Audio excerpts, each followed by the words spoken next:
Après la publication le 11 mars 2025 du rapport ITIE de l'exercice 2022 par le Cameroun, le comité national ITIE et le pays entendent donc être dans les délais en vue de la publication du rapport pour le compte de l'exercice 2023. Voilà qui explique la tenue le 25 juin 2025 à Yaoundé d'un atelier de formation relatif à l'utilisation des formulaires de déclaration de la conciliation ITIE de l'exercice 2023. L'atelier intervient 6 mois après celui qui nous a permis de publier le rapport 2022.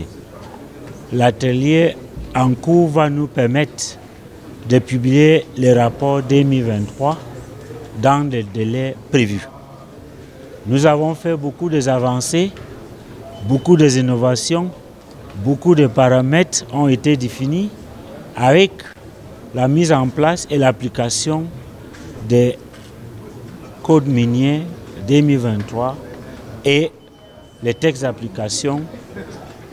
Au moment où je vous parle, le Premier ministre vient de signer aujourd'hui les derniers textes qui permettent la mise en place de la commission interministérielle pour la délivrance des permis de recherche.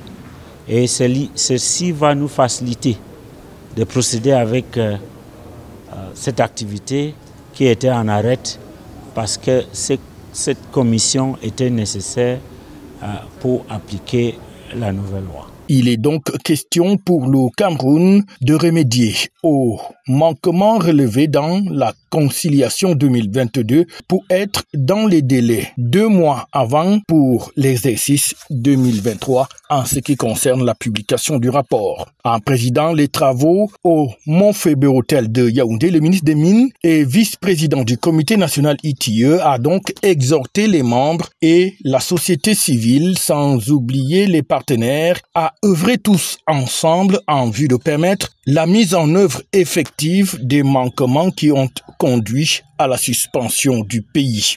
Ce qui passe bien sûr par la mise en œuvre des mesures correctives ainsi que les recommandations stratégiques de la validation 2023 sur la transparence dans le secteur extractif, le but final étant bien entendu la réintégration de notre pays dans la grande famille ITIE.